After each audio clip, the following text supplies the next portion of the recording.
Welcome back to the Deep Dive. Today, we're not just reading a book. We are kind of subjecting ourselves to what I can only describe as a sensory assault. That's a very, very good way to put it. We have this massive stack of materials here. Manuscripts, character sheets, these weirdly specific construction notes, all for a novel project called Pavlov's Service Station. Or sometimes the best friend jury in the early files, yeah. And let me just say, right off the bat, this is not your typical story. Not at all. It really isn't. Usually when we talk about immersive storytelling, we're thinking about, epic world building or these lush visual descriptions. Sunsets, landscapes, what the characters are wearing, that kind of thing. Exactly. But this project, it operates on a completely different frequency. It's almost invasive. It wants to make you smell things you do not want to smell. Oh, yeah. And feel textures that you would much rather not touch. It feels actively hostile to the idea of a clean reading experience. Exactly. I mean, the notes themselves, they literally describe the genre as gritty tactile realism. Mm-hmm. It specifically says it's not sci-fi, it's not cyberpunk. It is psychological horror, for sure. But it's all rooted in the smell of mold, the sticky feeling of an old carpet, the sheer terror of biological decay. It feels sticky. Sticky. That's the word I keep going to take. The whole manuscript feels sticky. Sticky is a very appropriate word. So the mission for this deep dive really is to unpack this thing. We're going to try to summarize this incredibly dark, incredibly complex plot from start to finish. Which is a task in itself. It is. But we also really need to analyze why this specific style, this weaponization of the senses, has such a huge potential to just explode, to become a cultural phenomenon. Because it's tapping into something very raw, right? Something we don't really see in modern publishing. Exactly. It's primal. So let's set the scene. Where are we? We're in a dilapidated two-story building in what the notes call the urban-rural fringe. An ambiguous zone. Yeah, that gray area. It used to be a veterinary clinic called the Pavlov Service Station. Now it's basically a refuge for our protagonist, a guy named Chwan. And the vibe is, well, it's bad. The vibe is bad. Vibe is crucial. And the text defines the environment not by how it looks, but by its smell layers. Smell layers. Yeah. You have the bottom layer, which is mold and rot. That's the building's own decay. Then there's this middle layer of dog food grease. The biological. The biological sustenance, yeah. And then on top, there's a layer of disinfectant. And that's Chwan's desperate failing attempt to control all the chaos. It's a battleground of scents. And he's right in the middle, just trying to keep his little world sterile. Well, everything else rots around him. The villain here, it's not just some guy with a gun. It's a system. They call it the Father, but it's really this concept of the cold chain. Right. It's industrial efficiency versus the messiness of being human. The messiness of biology. Exactly. The cold chain is a real logistics term. You keep goods frozen so they don't rot on the way to the supermarket. Right. But here, it's being applied to people. It's the terror of being processed, of being treated like inventory. So to understand why someone would hide in a smelly, rotting vet clinic, we have to look at the guy trying to escape that inventory logic. Let's talk about Chwan. Chwan. He is a fascinating mess. On paper, he's the prince in exile. He is the heir to something called the Rainforest Wind Agricultural Empire. Which is basically an egg empire, industrial farming on just a massive, terrifying scale. But he's not running it. He's in hiding in this clinic. And the reason why is, well, he's pretending to be crazy. Tactical madness. That's the specific term from his character profile, and it's perfect. Mm-hmm. He knows that if he appears sane, if he appears competent, he will be forced to inherit the family business. A business he sees as a slaughterhouse. To him, the efficiency of his father's empire is a kind of death. It's the opposite of life. So he adopts this entire persona of madness to make himself, ineligible for the throne. It's survival strategy. A survival strategy that is actively risking his actual sanity. The line gets very blurry. But is he just pretending? Because when you read about his personal philosophy, this inverted Maslow hierarchy, it sounds genuinely unhinged. Well, this is where it gets so psychologically interesting. Chwan has developed a phobia of what he calls biochaos. Right. So, Maslow's hierarchy, right? The base is physiological needs: food, warmth, sleep, sex. The basics of being an animal. The basics. Chwan flips it. He despises all of that. Emotions, biological needs, sweat, digestion, anything wet and messy and alive, he hates it. He worships the inorganic. Like what? The sun, stones, plastic. To him, those things are pure because they don't rot, they don't decay, they're stable. Wow, okay. And he tries to turn the service station into a kind of temple to this philosophy. A petri dish, yeah. The notes are obsessed with this detail of medical orange. It's a very specific orange-scented disinfectant he uses for everything. And there's a reason for that specific one. Right. It's tied to a childhood memory. A nurse who was kind to him. It's like the only safe, sterile, non-familial memory he has. So he sprays everything with it, constantly trying to keep the real world out. But the tragedy of the story and the horror of it is that the real world is relentless. It just invades. You can spray all the medical orange you want, but the smell of mold, the smell of dog food, the smell of human bodies, it always, always creeps back in. So that's the central conflict of the first act, really, just this desperate, failing attempt to maintain a sterile bubble in a deeply biological world. And he's not alone in this bubble. He's got his collection. He's surrounded by what the outline calls the inventory. Which is a terrifying way to describe the people and animals in your life. It is. And that brings us to Olive, or as she prefers to be known, Olive from the cosmetics counter. Olive is such a tragic, layered character. Yeah. On the surface, she's this chic urbanite. She wears this incredibly thick foundation. Which the text brilliantly calls renovation, not makeup. Renovation. It's so good.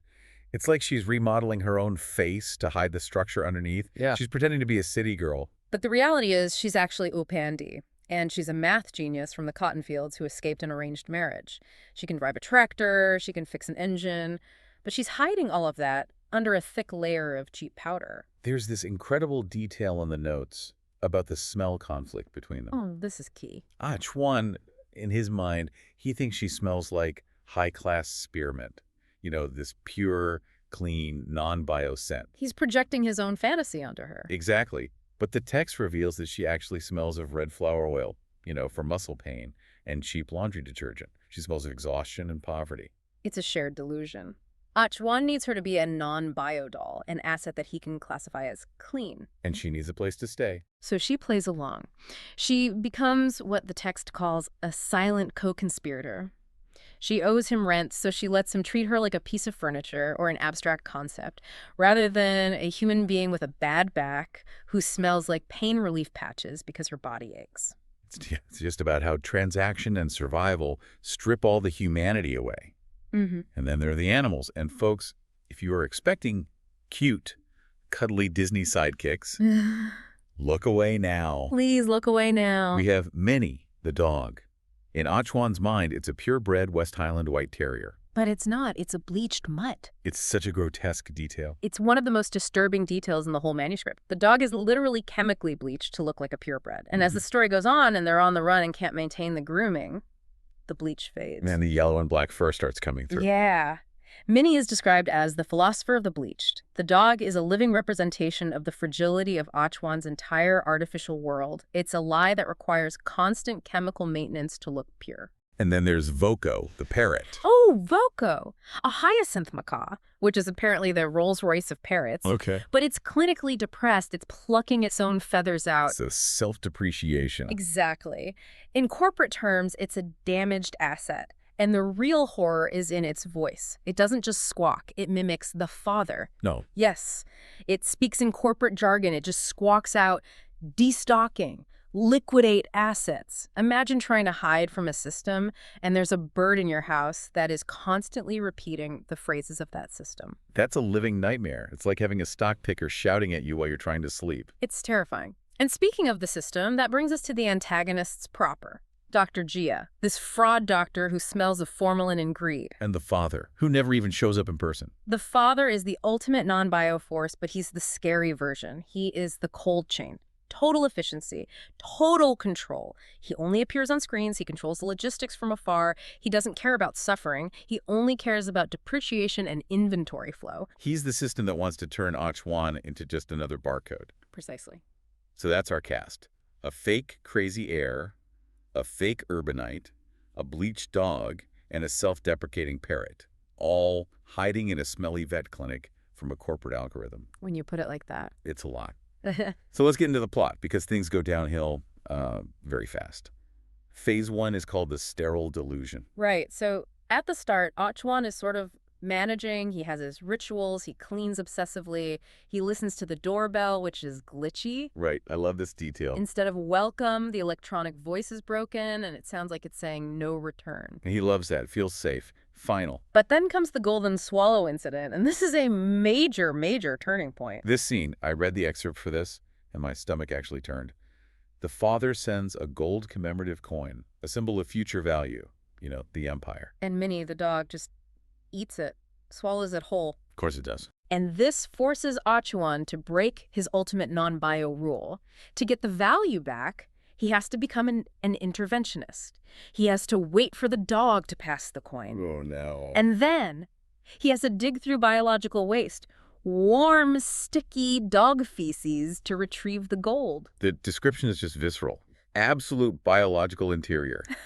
The text specifies the temperature 38.5 degrees Celsius. It shatters his whole delusion. He's standing there holding this piece of gold, this symbol of pure inorganic value, but it's covered in life in the grossest, most undeniable way possible. It proves you can't escape it. You can't. Money, value, the future. It all passes through the gut. It's messy. And this incident, it cracks his sterile worldview completely. He realizes he's not some clean observer. He's part of the filth. He can't just float above the world. He has to put his hands right in it. Okay, so his sterile bubble is popped. Okay. Then we get to phase 2, the intrusion. The intrusion. Yeah. A creditor named Boss He shows up. He physically invades the service station, and he brings a smell weapon with him. The scent war. Exactly. Boss He smells of cheap orange essence and body odor. And this is crucial because medical orange was Achuan's safe scent. It reminded him of that nurse. It was his sanctuary. Bossy perverts it. He mixes the orange with sweat and greed and desperation. He violates the sanctuary on an olfactory level. And Achuan's reaction to this is, it's just bizarre. He puts a nylon stocking over his head. The nylon defense, it sounds almost comical, but in the context of the story, it's just tragic. It is. He pulls the stocking over his face to literally filter out reality. It blurs his vision. It smushes his features down. It's a physical barrier against the scent invasion, but it becomes this weird dependency. A crutch. A total crutch. He retreats into this meat-colored filter because raw reality is just too painful to look at or to smell. He is literally dehumanizing himself to cope with basic human interaction. But the real breaking point, the moment where he stops being just a victim and becomes something else, that's in phase 3, chapter 34, decisive misjudgment. This is the moral event horizon of the novel, and it's so powerful because it's quiet. It's a quiet day. Nothing explosive happens. Olive is upstairs, and there are signs that something is wrong. She might be in danger. She might be sick. We don't know.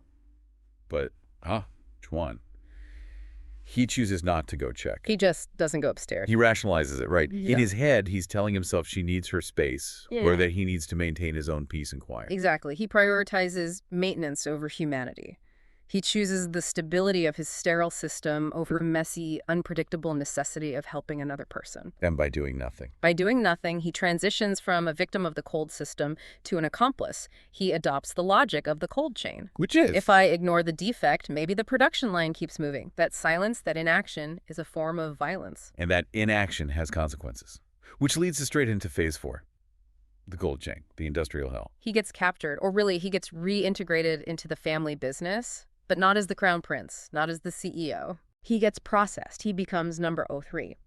He is put to work in the cold storage logistics center. And the description here shifts completely.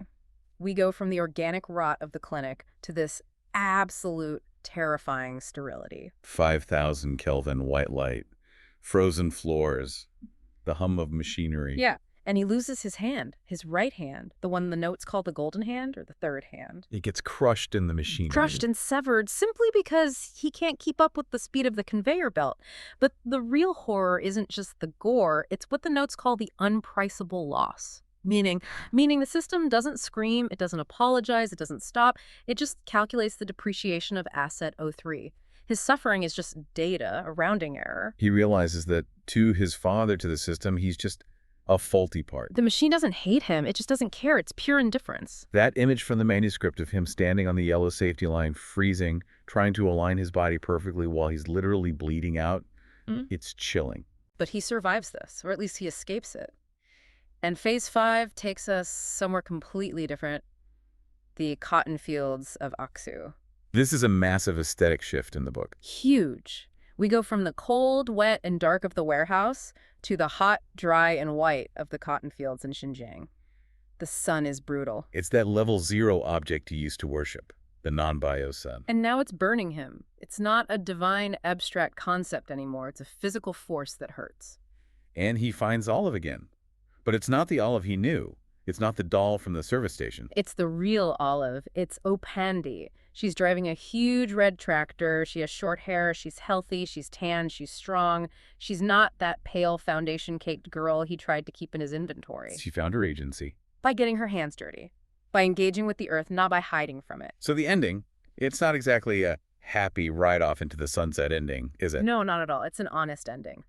Chuan is forced to accept his own biological reality. He's missing a hand. He's broken. He's no longer the prince. There's that beautiful symbolic moment.